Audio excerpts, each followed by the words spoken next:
This is Vanessa. I'm an ACE certified personal trainer. Let me get the bench out here so I can talk with you. There we go. Some of you may have seen my previous videos. Others may not have.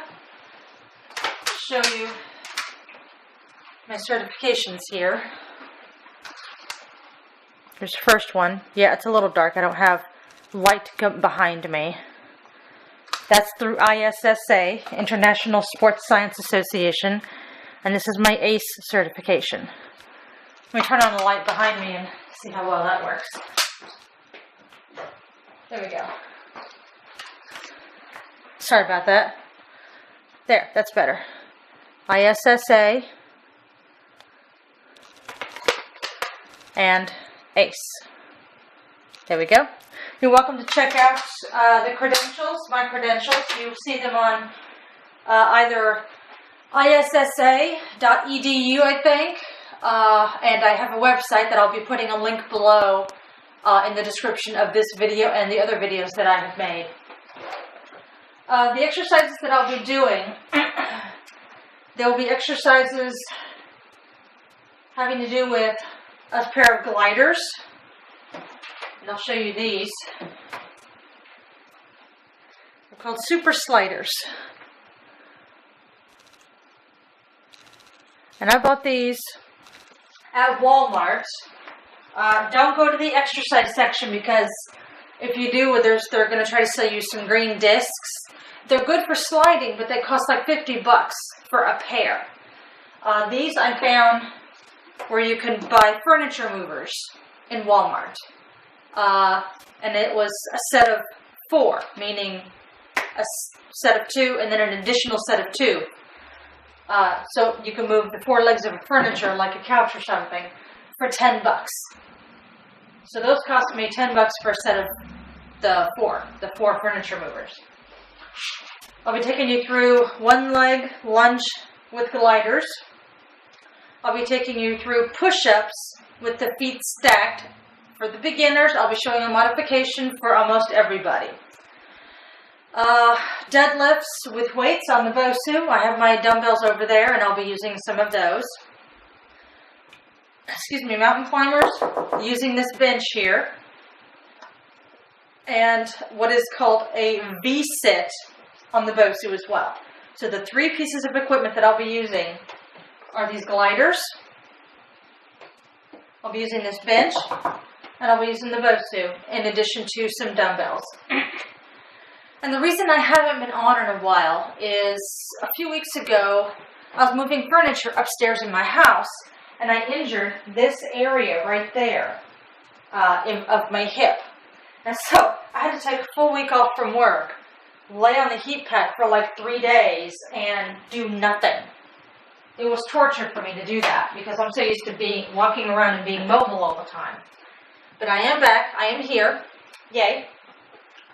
Okay, so what I'm going to be doing here is demonstrating the sideways view. Okay.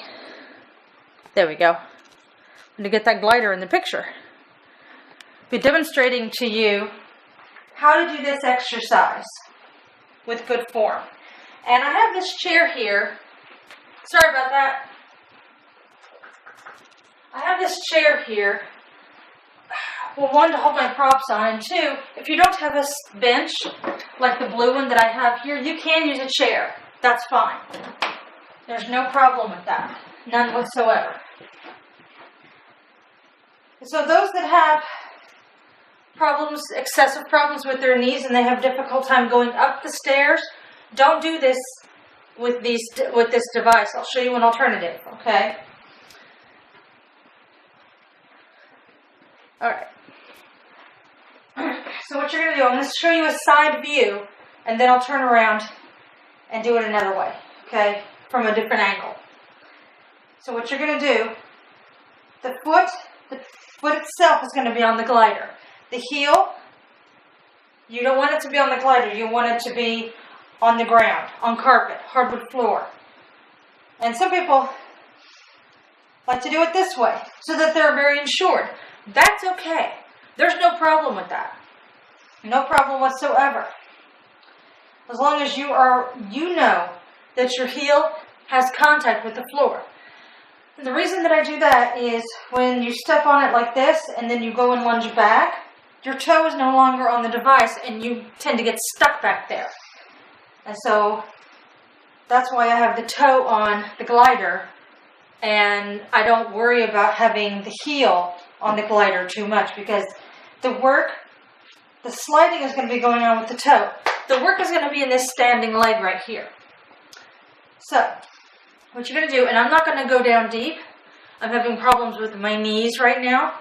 Even though I don't have the braces on, I'm still having problems with them. So I'm going to shoot my leg back. This knee is bending. The front knee is bending. The weight is in that front heel. I'm pushing through the front heel, popping that toe up to bring that back leg forward. There's no weight in this leg. None. It's all in the front leg. And those that have knee issues and have a difficult time with it, you stand here, step back, do a teeny little lunge like that, and then step forward. Step back, a tiny little lunge like that, and then step forward. The only difference is you don't have the glider on your foot. Okay, I'm going to switch sides. And on this one, I'm going to show you the front view on how to do that. I'm not going too far back. You got to make sure your core is tight on this. Brace everything. Make sure that the weight is in the standing heel on this foot. There you go. Good. It burns right in there. Right in that tissue. Okay. Now that was one of the harder ones with the lower body. Okay, let's move on to an upper body exercise. Okay. Now, I'm going to move on to push-ups. Now, push-ups with the feet stacked. Those that are more adventurous, that are advanced, you can go all the way out and stack your feet like this. Stack your feet. Now, if you are not that adventurous, or you're afraid and you don't want to hurt yourself, that's okay. On your hands and knees in the tabletop position, and just cross your legs like this. Or cross the ankles and doing it this way. That is just fine. The fact that you're doing this movement is really good enough. And I'm going to move the knee that's hurting me the most, which happens to be the leg the closest to the camera. And I'm going to relax it on the back leg. And I am feeling it more in the back arm and on that side of the chest than I am in the front arm. And I'm noticing that I'm misaligned here. So you want to have your chest between your hands on this. Good. For intermediates, take your knees out a little farther, and you can either put one foot like this, or stack them and cross the foot behind.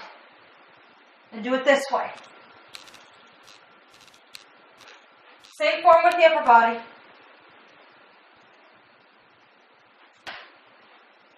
Yeah, I know I hit the chair, didn't I, or something. I hit the bench.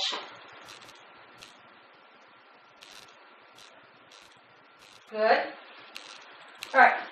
Now that is the push-ups with the feet stacked. And if you're having a very difficult time doing that version, even the beginner version of that, you can get a chair or a step out to elevate the torso. Here we go. Elevate the torso. And either cross the legs like this, or just do a regular push-up like this. Okay? That's fine. This would be the very beginner version or a therapeutic version. So if you're having a difficult time, so if you have blood pressure issues or such, do this version instead. And you can even use the chair. That's fine. A chair is just fine to do it with. I just happen to have the bench handy. Okay. Deadlifts with weights on the Bosu. Let me get a set of dumbbells here. And I'm going to get a set that I've been using. A set of 4-pound dumbbells. That's what I'm using. Now, for those,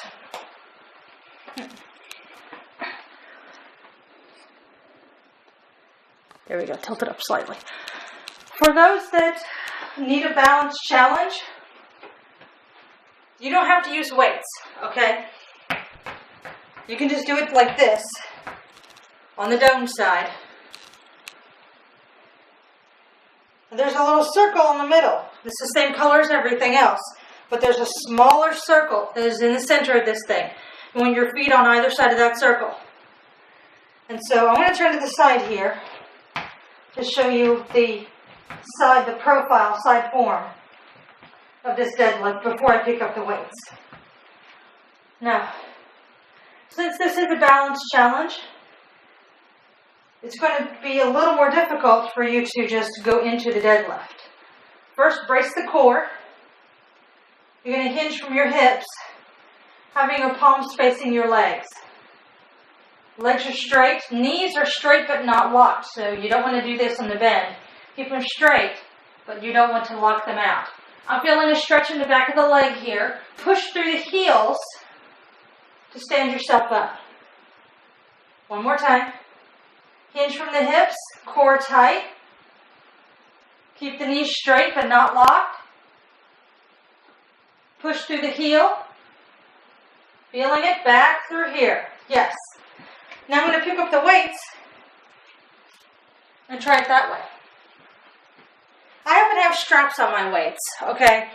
If you don't, just hold on to it like this. That's fine. Okay. So, what you do, palms are still facing the legs. Hinge from the hips. There you go, core tight. Good. Legs straight, because I'm noticing I was bending my knees, and that's why I said that was to remind myself. Push into your heels. If you cannot go as low as I do, when you begin feeling the stretch intensely through the back of the leg there, that's the time to push through the heel and stand up, but not before that. Okay. That is a really difficult balance challenge. It really, really is. All right, I'm moving this out of the way. Rolling it to the side. There we go. Weights on the floor. Okay. Now, when people hear the word mountain climbers, they're like, oh no, this is going to hurt.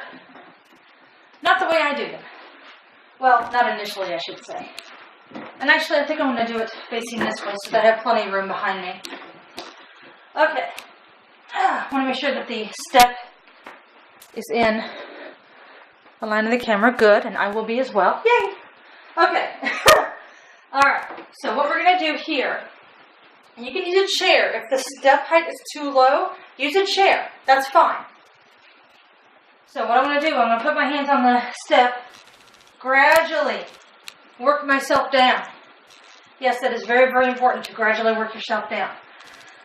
Now, what you do is, if you're having a difficult time doing the full set of, say, 15 reps, you find that your body is fatiguing, your upper body, your arms are feeling like jello, then come down, rest, and then try it again when you have a little more energy. So what you're going to do is, and I'm showing you this on the side view here, because otherwise I would be facing you and doing it that way. So what you do, hands on the bench, your chest, you want to try to keep your chest between your hands. When you get tired, you tend to put your face between your hands, like you see me doing here. You want your chest between your hands. Keep your core tight at all times. Keep it tight the whole time. Bring one knee in, touch it. In, other leg, touch. Bring the knee in.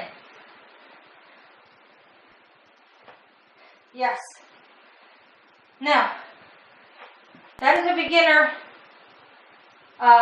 mountain climber. Intermediate, you can go a little faster. Okay? And try to not let the upper body bounce like this, because you see your chest and you see your upper body shifting more. Your chest is between the hands and then the head is between the hands. So it's moving like this. I don't want to see that. I want to see this. This is intermediate. Okay, this is advanced. Okay? Not that I'm that out of shape physically. I'm in decent shape. My knees have been bothering me. Okay. So, I just did mountain climbers on the bench. When you do the mountain climbers, get yourself a timer. Like a cell phone that has a timer on it. Use your cell phone, has a timer on it. And just time yourself the first time. However long that is, 15 seconds, 20 seconds, whatever the time frame is, either write it down or keep a mental note of it. Try to beat that time the next time you do it. Okay, and if you can do this for a minute down the road, then try reducing the step height. This is 14 inches. So if you can do it on this 14-inch height for a minute, try an 8-inch step height. Because the lower to the ground you go, the more difficult it is. And when you can do it on the 8-inch step height for a minute, try a 6-inch step height. And when you can do it on the 6-inch step height for a minute, go to the floor. Okay? That's a good way to get your progressions. And if doing this on the 14-inch is too low to begin with, you can either do it up against a wall, which can be rather difficult because you might be kicking the wall with your knee, or do it on a 17-inch chair. Hold on to that chair and do it that way so that you're not protruding or hinging as far forward as you would on the 14-inch tall step. Okay. The V sits on the Bosu. Alright. Every now and then in the video you'll see me reaching like that and massaging that hip there. Yeah, I will still feel it. For years to come, I will still feel that. I did not realize that I had strained my hip until 2 days after the fact. Once I did, I laid down in the bed, took nearly a week off, and just laid on a heat pack for like 3 days, 4 days. And that's all I did. Because I wanted to be certain that I could walk, and I could do exercises, and then I could teach these videos to you guys. Okay, I'm going to put a dumbbell here. I want to be sure that it's in the frame. It is. Good. I'm going to kick it forward just a little bit, just to ensure that it is completely in the frame. Alright, good. Alright. Alright, what I'm doing here, I'm going to show you a side view. Oh, excuse me. Show you a side view here. Oh, and on the earlier exercise with the deadlifts, those that want more of a balanced challenge can flip the Bosu over where the flat side is on top, and you stand on that flat side, and that will give you more instability than the dome side, the squishy side. And I can demonstrate that as soon as I'm done here. What you want to do on this one, have the dumbbell here. Those that are not sure if they can do this with or without the weight, try it without the weight first. So, it takes some adjustment on this. You can't just sit on there and, okay, I'm doing this, I'm done. And so, your body, from your knees to your hip to the top of your shoulders, when you do this, is in a V shape. That's why I call it a V sit, because your body is in this V formation and you're sitting on this device, on the apex of it. Okay, and so you're in here, and so this is the V sit. You're not just going to do this. You're going to go out and in. Out and in. I'm holding on to my knees because it takes pressure off that hip and off that low back. If you don't have a problem with it, then have your hands out here and do it like this. But for now, I still need to do that. For those that want more of a challenge, you can add a weight in your hand and do it this way.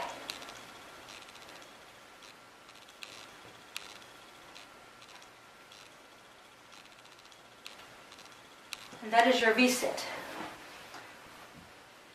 Yeah, the V-sit on the Bosu. I want to make sure I didn't say with rotation. I have one that says V-sit with rotation in the Bosu.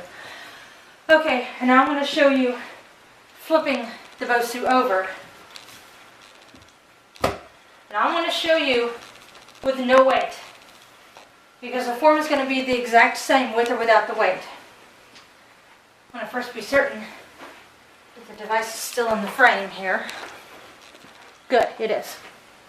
Okay. Now, as you can tell, it wobbles. So, step onto one side. Now, I'm going to step where the device is going to tilt towards you so you can see it. There's a circle in the middle. You step on the either side of that circle. Now, this blue circle right here, you want the feet to be on either side of that circle. So I'm going to step on it as such. And you're going to shift your feet to get in just the right position. There we go. Yeah. Probably can't see my face, that's okay. So, palms are facing your legs. You're going to hinge from your hips. Your weight is still going to be in your heels. Hinge forward, keeping the legs straight. Knees straight, but not locked. I feel the stretch back through here. Push into your heels to stand. Now, if pushing into your heels makes you feel like that you're going to tip off the back, then you shift the feet forward as I'm doing here. I felt like, well, I might have been shifting my weight a little bit too far into my heels. So I said, I'm going to shift my feet up a little bit. Now, same form as before. Tipping from the hip. Good. I feel a stretch back through here. Push into the heel to stand. I felt it more intensely on the back of the leg there and in the tushy because my feet are further forward. And legs straight, there you go. And because I don't feel like I'm going to tip backward. And when you come off of it, you can't just slide off. Tilt it to one side and slowly exit. Now, for those of you that are not very confident that they won't fall off the Bosu, have a chair handy with the back on it, like this one. And hold on to it, okay? Because if you have that chair handy, it will be a lot easier for you to do the exercise with better form. Well, if you have your hand on here, and you're trying to exit the Bosu, you can take one foot off and safely exit the device, as opposed to doing what I just did. And I've been doing those exercises for 6 or 7 years, so I'm very aware of the mechanics behind it, how it moves. I'm far more familiar with it than some people may be. Well, if you enjoyed this video, please click the like button. You're welcome to share comments, questions, etc. And as I mentioned earlier, I will be putting a link in the description of the website that I have so that you can ask me questions about training, buy training sessions from me, if that is an interest of yours. If not, then continue watching the videos, enjoy them, and I hope you have a good day. Thanks.